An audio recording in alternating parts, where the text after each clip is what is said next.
So hello guys and welcome to my channel. आज मैं बात करने वाला हूँ वन पीस का नया चैप्टर 1165 के बारे में। पिछले चैप्टर में देखा था हमने कि रॉक डिज़ापेक कैसे एक डीमन में टर्न हो गया था ईमू के पावर्स की वजह से, और उसके बाद हमने देखा था कि उसने आइलैंड पे सब पे अटैक करना शुरू कर दिया था और बहुत सारे लोगों को डिफीट भी कर दिया था। और हमने ये भी देखा था कि ईमू उसे ऑर्डर करता है अपने वाइफ और उसके चाइल्ड को किल करने के लिए, लेकिन उसके बाद हम देखते हैं जब वो जाके डिज़ापेक वहाँ तक पहुँचता है और अपने वाइफ और चाइल्ड को मारने ही वाला होता है, तब कुमा आता है और अपने पावर्स को यूज़ करके टीच और उसकी मदर को बचा लेता है और उसके बाद अपने ऊपर भी अपने पावर्स को यूज़ करके गॉड वैली से एस्केप कर जाता है। और उस चैप्टर के एंड वाले पैनल पे हमने देखा था कि गार्प और रॉजर्स खड़े हुए हैं रॉक्स के सामने, जो कि एक्चुअली में एक डीमन बन चुका है हम। और इसके बाद मैं इस चैप्टर के बारे में बात करने वाला हूँ, लेकिन उससे पहले कवर पेज के बारे में बात कर लेते हैं। यहाँ पे कवर पेज पे हम देख रहे हैं कि बेप्पो यहाँ पे सो रहा है ज़ेउस के ऊपर, और यहाँ पे हम देख सकते हैं बेप्पो की साइड में लॉ भी सो रहा है। लेकिन अभी चैप्टर के बारे में बात करते हैं।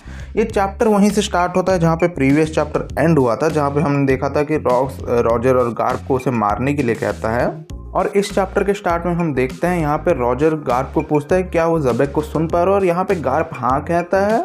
तो यहाँ पे ये पॉसिबल है कि शायद रॉजर, गार्प और रॉक्स तीनों के पास ही वॉइस ऑफ ऑल थिंग्स है, तो एक दूसरे से वो बात कर पा रहे हैं। या फिर ऐसा पॉसिबल है कि मे बी गार्प के पास वॉइस ऑफ ऑल थिंग्स ना ही हो, क्योंकि हमें उसके बारे में बताया नहीं गया, और हमें तो रॉक्स के बारे में भी नहीं बताया गया। लेकिन मुझे लगता है कि रॉक्स के पास मोस्ट प्रोबेबली होगा वॉइस ऑफ ऑल थिंग्स। और बाकी हमें रॉजर के बारे में तो पता ही है, उसके पास तो है ही। और मैं ये बस इसीलिए कह रहा हूँ क्योंकि अभी तक हमें ये कंफर्म नहीं किया गया कि गार्प के पास वॉइस ऑफ ऑल थिंग्स है कि नहीं। लेकिन सच को तो मुझे लगता है कि मोस्ट प्रोबेबली गार्प के पास वॉइस ऑफ ऑल थिंग्स होगा ही। यहाँ पे हम देख रहे हैं कि जब रॉजर और रॉक्स एक दूसरे से स्वॉर्ड के साथ क्लैश कर रहे थे, तभी हम देखते हैं गार्प एक्चुअली में रॉक्स के मुंह पे पंच मारता है। लेकिन यहाँ पे हम देखते हैं कि रॉक्स एक बहुत ही बड़ा कॉन्करस हाकी छोड़ता है, जिसकी वजह से गार्प और रॉजर दोनों ही यहाँ पे उड़ के गिर जाते हैं। और इसी मूवमेंट में हमें पता चल जाता है कि ये one of the strongest being in the One Piece का क्लैश है, क्योंकि यहाँ पे स्काई स्प्लिट हो जाता है। और जितना यहाँ पे मुझे पता लग रहा है, ये जो स्काई स्प्लिट हुआ है ये बस रॉक्स के हाकी की वजह से हुआ है, ना कि इन तीनों के क्लैश की वजह से। तो मतलब तुम कह सकते हो एक तरह से जैसे लूफी अपने गियर 5 में आने के बाद अकेले ही पूरे स्काई को क्लियर कर दिया था, वैसा कुछ कह सकते हो यहाँ पे तुम। उसके बाद वाले पैनल में हमें दिखाया जाता है कि जो भी सारे पायरेट्स यहाँ पे थे सब यहाँ से एस्केप करने की कोशिश कर रहे हैं और सभी भाग रहे हैं। यहाँ पे हमें ये भी पता चलता है कि जो भी सारे रॉक्स पायरेट्स थे वो वापस रॉक्स के शिप में नहीं जा रहे हैं, क्योंकि उन्हें पता चल चुका है कि रॉक्स पायरेट्स यहीं पे ख़त्म हो जाता है, क्योंकि ऑब्वियसली रॉक्स यहाँ पे डिफीट होने वाला है और 2 डीमन में कन्वर्ट हो चुका है। यहाँ पे हम सीकी और सिल्वर एक्स दोनों को ही देखते हैं जो कि अपने अपने रास्ते भाग रहे हैं। उसके बाद हम वापस से देखते हैं रॉजर पायरेट्स और जो भी नेवी थे उन्हें गार्प और रॉजर से बात करते हैं। और यहाँ पे हम देखते हैं कि गार्प सारे के सारे नेवी सोल्जर को कहता है कि यहाँ से निकल जाने के लिए। तो वो कह रहा है कि सारे के सारे सर्वाइवर्स को लेके यहाँ से इस आइलैंड से जल्दी निकलो। यहाँ पे रॉजर अपने क्रू से कहता है कि रेली के शिप में आने के बाद रेली को लेके बाकी सब मुझे शी पे मिलो और मैं तुम लोग को सी पे मिलूंगा। और उसके बाद नेक्स्ट पैनल में हम देखते हैं कि दोनों रॉजर और गार्प यहाँ पे कहते हैं कि I will make it back for sure. और नेक्स्ट पैनल में हम देखते हैं कि रॉजर और गार्प दोनों ही पूरी तरह से सीरियस हो चुके हैं फाइट करने के लिए, क्योंकि वो लोग अपने जो जैकेट्स या फिर कोट्स थे तुम कह सकते हो वो निकाल के फेंक देते हैं। यहाँ पे तुम कह सकते हो कि हम रॉजर और गार्प के बीच में कॉन्वर्सेशन देखते हैं। और यहाँ पे हम देखते हैं कि गार्प कहता है कि वो इस आइलैंड पर रॉक्स और रॉजर दोनों को कैप्चर करने के लिए आया था, लेकिन यहाँ पे उसका प्लान अभी चेंज हो चुका है। और यहाँ पे हम रॉजर को देखते हैं जो कि यहाँ पे कहता है कि वो यहाँ पे बस शैकी को बचाने के लिए आया था और कुछ ट्रेजर लेके यहाँ से वो निकलने वाला था। और यहाँ पे रॉजर गार्प को कहता है कि हम एक टेम्परेरी ट्रूस कर लेते हैं। और यहाँ पे गार्प कहता है कि उसके पास अभी कोई और ऑप्शन नहीं है, क्योंकि वो रॉक्स को यहाँ पे ऐसे ही खुला नहीं छोड़ सकते हैं। उसके बाद इन लोग की फाइट वापस से स्टार्ट हो जाती है। यहाँ पे दोनों फाइट करते हुए भी बात कर रहे हैं, जहाँ पे गार्प यहाँ पे कहता है कि क्या ये कोई कर्स है और क्या कोई तरीका है इसे अंडू करने का, और इसे कहते हुए रॉक्स को मार भी रहा है। और उसके बाद हम रॉजर को देखते हैं जो कि यहाँ पे रॉक्स के ऊपर अटैक करता है और यहाँ पे रॉक्स को उठने के लिए कह रहा है रॉजर। सच कहूँ तो ये वाला फाइट और ये जो सीन था ये मुझे बहुत ज़्यादा अच्छा लगा, क्योंकि यहाँ पे तुम इन तीनों के बीच में एक टाइप की राइवलरी देख सकते हो जो कि बहुत अच्छी है। और उसके बाद वाले पैनल में हम देखते हैं कि सारे के सारे रॉजर पायरेट शैकी को लेके अपने शिप में जा रहे हैं। तब यहाँ पे हम देखते हैं ग्लोरियोसा भी यहाँ पे आ जाते हैं उसके शिप में, क्योंकि ऑब्वियसली रॉक्स पायरेट डिस्बैंड हो चुका है और उसके पास और कोई जगह नहीं है जाने के लिए, तो वो रॉजर की शिप में जाने वाली है। और उसके नेक्स्ट वाले पैनल में हम देख रहे हैं बिग मॉम और काइडो को। यहाँ पे बिग मॉम कहती है कि काइडो से वो करता है, उसे पे करना पड़ेगा क्योंकि उसने उसका डेविल फ्रूट चुरा लिया। लेकिन यहाँ पे काइडो बिग मॉम को कहता है कि यहाँ पे वो हार गई है बस, और उसके बाद वो कहता है कि वो एक बहुत ही ज़्यादा स्ट्रॉन्ग क्रू बनाएगा जो कि मतलब बहुत ही ज़्यादा ब्रूटल होगा। ब्रुटैलिटी ही वहाँ पे एक लॉ होगा। तो वो बीस्ट बाइट्स जो बना रहा है उसका वो बेस, वो उसको यहाँ से आइडिया मिला, तुम एक से कह सकते हो। लेकिन उसके बाद बिग मॉम काइडो कहती है कि वो कभी भी उसे हरा नहीं पाएगा। लेकिन उसके बाद हम देखते हैं कि स्ट्रोएशन यहाँ से भाग रहा है और लेनिन को भी कह रहा है कि हमें यहाँ से निकलना होगा यहाँ भी। और उसके बाद यहाँ पे बिग मॉम काइडो कहती है कि वो वापस आएगी, जो काइडो उसे वो करता है उसे लेने के लिए। और काइडो उसे वहाँ पे कहता है कि वो अगर वो आएगी तो उसे क्रश कर देगा। और उसके बाद हम यहाँ पे व्हाइट बियर्ड को देख रहे हैं, जो कि ऑब्वियसली यहाँ पे दोनों की फाइट ही देख रहा है, रॉक्स, रॉजर और गार्प की। और उसके बाद उसके पीछे से कोई आता है और यहाँ पे वो कहता है कि हमने देखा था पिछले चैप्टर में जो रॉजर रॉक्स और यहाँ पे न्यूगेट के बीच में क्लैश हुआ था, उस क्लैश में वो माउंटेन टूट गया था। और ये बंदा वही कह रहा है। उसके बाद वो कह रहा है कि उसका क्रू अभी डिसबैंड हो चुका है, मतलब रॉक्स की पायरेट्स की बात कर रहा है वो। तो उसे यहाँ पे न्यूगेट को पूछता है कि क्या वो अपने शिप में आना चाहेगा। और यहाँ पे हमें रिवील किया जाता है कि ये कैरेक्टर कौन था, और इस कैरेक्टर का नाम है पोलो ग्राम। और यहाँ पे तुम ऑब्वियसली इसे देख के कह सकते हो कि ये मार्को का फादर ही है। और यहाँ पे मार्को का फादर यहाँ पे व्हाइट बियर्ड को प्रपोज कर रहा है कि वो उसके शिप में आ जाए और वो लोग फोर्सेस ज्वाइन कर लें। लेकिन यहाँ पे न्यूगेट मना कर देता है। लेकिन मुझे लगता है कि मोस्ट प्रोबेबली इसके बाद व्हाइट बियर्ड चला जाएगा इसके साथ, क्योंकि ऑब्वियसली मार्को भी व्हाइट बियर्ड के क्रू में होता है और किसी ना किसी तरीके से व्हाइट बियर्ड को तो निकलना होगा यहाँ से। लेकिन मोस्ट प्रोबेबली वो इस फाइट के एंड होने के बाद ही, मतलब रॉक्स के डिफीट होने के बाद ही इस आइलैंड से जाएगा। अगले पैनल में हम स्टूसी को देख रहे हैं, जो कि यहाँ पे गांजुई से पूछती है कि व्हाइट बियर्ड कहाँ पे है। लेकिन यहाँ पे एक और बहुत ही ज़्यादा इंटरेस्टिंग चीज़ है इस पैनल में, जो कि यह है कि यहाँ पे तुम गिल बास्टर को देख सकते हो, जो कि एक्चुअली में एक प्रोमिनेंट मेंबर है रॉक्स पायरेट्स का। और यहाँ पे वो कुछ ट्रेजर कैरी कर रहा है मे बी। लेकिन अगर तुम उसके साइड में देखोगे तो तुम एक गोश्त को देख सकते हो। और अगर तुम इस चीज़ से कनेक्शन बनाओ तो यहाँ पे ये चीज़ कंफर्म हो जाती है कि जो परोना का डेविल फ्रूट था उसका प्रीवियस यूज़र एक्चुअली में गिल बास्टर था।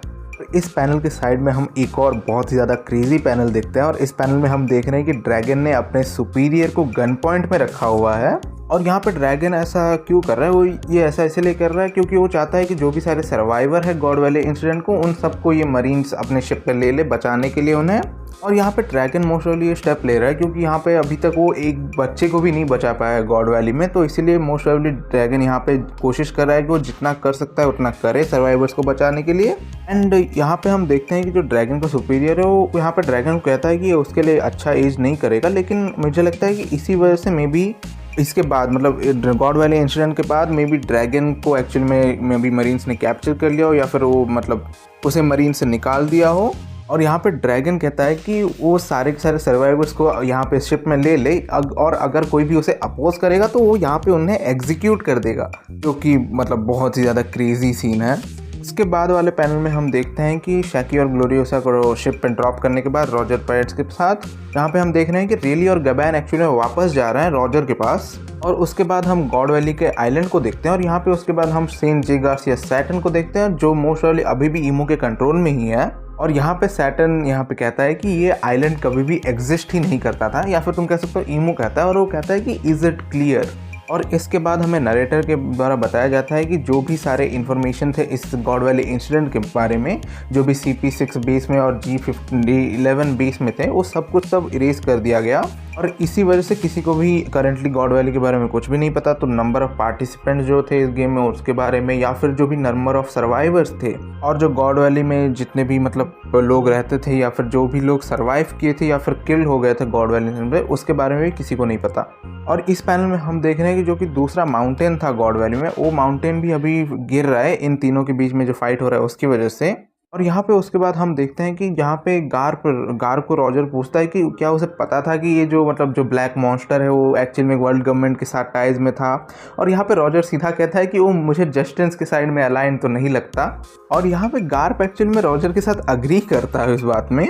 और यहाँ पे हम देखते हैं कि रॉजर यहाँ पे गार्प को कहता है कि अगर उसे नेवी को छोड़ना है तो उसके बाद उसे रॉजर का क्रू ज्वाइन कर लेना चाहिए था। लेकिन यहाँ पे हम देखते हैं कि यहाँ पे गार्प सीधा मना कर देता है रॉजर को, क्योंकि वो कहता है कि अगर वो यहाँ से मतलब मरीन्स को छोड़ देता है तो जो भी मरीन्स थे उसे प्रोटेक्ट कौन करेगा। और ये मेरे हिसाब से बहुत ही अच्छी लाइन थी, क्योंकि यहाँ पे अगर तुम सोच रहे हो कि यहाँ पे गार्प प्रोटेक्ट करने की बात कर रहा है मरीन्स ऐसे वर्ल्ड गवर्नमेंट ऐसे ऑर्गेनाइजेशन को, यहाँ पे गार्प उनकी बात नहीं कर रहा है। यहाँ पे गार्प बात कर रहा है जो कि मतलब सोल्जर्स है जो कि इतने पावरफुल नहीं है, क्योंकि अगर यहाँ पे गार्प नहीं होता मरीन्स में एज ए सिंबल, और या फिर तुम कह सकते हो ऐसे हीरो ऑफ द मरीन्स, अगर गार्प ऐसा नहीं होता तो मुझे नहीं लगता है कि मरीन्स एक्चुअली में अभी तक एग्जिस्ट करती है, और मुझे लगता है कि वो नॉर्मल सोल्जर्स के लिए वो बहुत ही ज़्यादा प्रॉब्लमेटिक भी होता। उसके बाद हम देखते हैं कि यहाँ पे रॉजर अपना प्लान बताता है गार्प को डीमन ज़ेबेक को डिफीट करने के लिए, और यहाँ पे रॉजर कहता है कि वो यहाँ पे ऑर्नामेंट हाकी भी यूज़ कर रहा है और उसके ऊपर वो एक्चुअली में कॉन्कर्स हाकी भी यूज़ कर रहा है, लेकिन ये अटैक्स एक्चुअली में कोई इफेक्ट नहीं कर रही ज़ेबेक के ऊपर। और यहाँ पे गार्प उसे कहता है कि उसका रीज़न ये है कि जो ज़ेबेक है वो अपनी कॉन्कर्स हाकी को यूज़ करके उनके कॉन्कर्स हाकी को कैंसिल कर ले रहा है। यहाँ पे गार्प कहता है कि अगर वो लोग उस बैरियर को हटा नहीं पाते हैं तो यहाँ पे कोई भी मतलब चांस नहीं है कि वो लोग डिफीट कर पाएंगे ज़ेबेक को।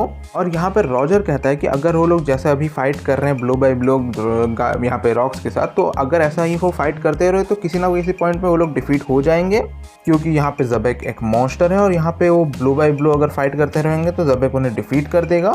और यहाँ पे हम देखते हैं कि रॉजर का प्लान ये है कि वो सारे का सारा अपना एक कॉन्करस हाकी एक साथ ही यूज़ कर ले, और या फिर तुम कह सकते हो एक मास में ही यूज़ कर ले।